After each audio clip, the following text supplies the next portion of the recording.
हमें उम्मीद है कि इलेक्शन कमीशन जो शिकायतें आ रही हैं, जो सूचनाएं मिल रही हैं, उस पर कार्रवाई करेगा।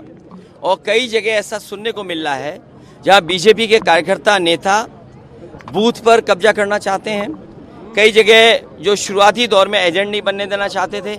मैंने यहाँ पर एक अधिकारी को देखा, जिस समय मैं गाड़ी में आया उसे होश ही नहीं था क्या कर रहा है, और लोगों को गाली गलौज कर रहा है। अगर पोलिंग स्टेशन पे आप लोगों को गाली गलौज करोगे, ये कहाँ का व्यवहार है? और चेक करने की अनुमति अंदर है, आप बाहर खड़े होकर पुलिस नहीं चेक कर सकती है कि आप वोट डाल के आए हो कि नहीं डाल के आए हो। ईवीएम पर भी सवाल उठाया आपने शुरू से ही। ये अभी सवाल इस बहस में नहीं है। मैं मतदाताओं से कहूंगा कि ज्यादा से ज्यादा वोट डालें और ज्यादा वोट डाल करके इस सरकार को हटाएं। लड़ाई जो है वो वैचारिक लड़ाई है भारतीय जनता पार्टी से। आपको लगता है देश का पिछले 10 सालों के अंदर जो हश्र है वो बुरा हुआ है? देखिए, पिछले 10 साल में महंगाई बढ़ी है, बेरोजगारी बढ़ी है। आम लोगों के जीवन को जो सुधारने का रास्ता होना चाहिए, जो विजन होना चाहिए, वो नहीं रहा सरकार का। और हम किसी चीज को देखें, आज दवाइयों के दाम बढ़ गए हैं, जरूरत की चीजों के दाम बढ़ गए हैं, गाड़ियों की कीमत बढ़ गई है, बिजली महंगी खरीदनी पड़ रही है, और किसी के हाथ में नौकरी रोजगार नहीं है।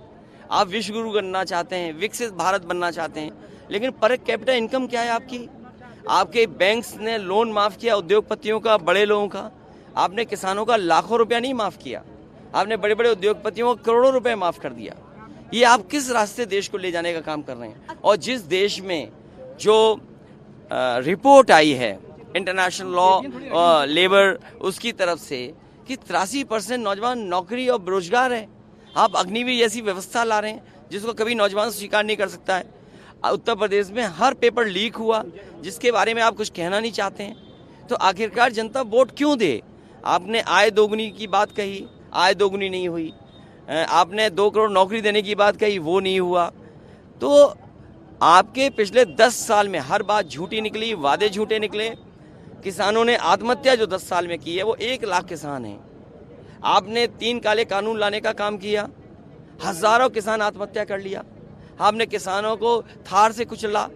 तो ये कोई किसान न भूलने वाला है, न जनता भूलने वाली है। लोकतंत्र को खतरा पैदा किया है, संविधान को खतरा पैदा किया है।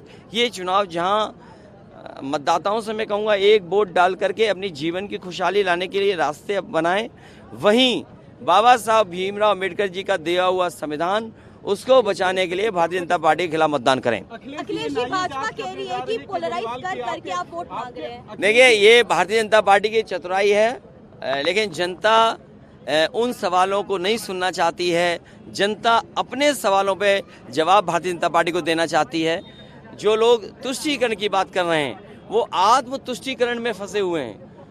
जो लोग मनमर्जी काम करते हैं, मन की बात करते हैं, कम से कम उन्हें संविधान की बात और 140 करोड़ देश के लोगों की बात सुननी चाहिए। राम मंदिर मुद्दा है इस चुनाव में। देखिए, क्या मुद्दा है क्या नहीं, लेकिन गरीबी मुद्दा है, बेरोजगारी मुद्दा है, किसान की आय दोगुनी नहीं हुई, ये मुद्दा है।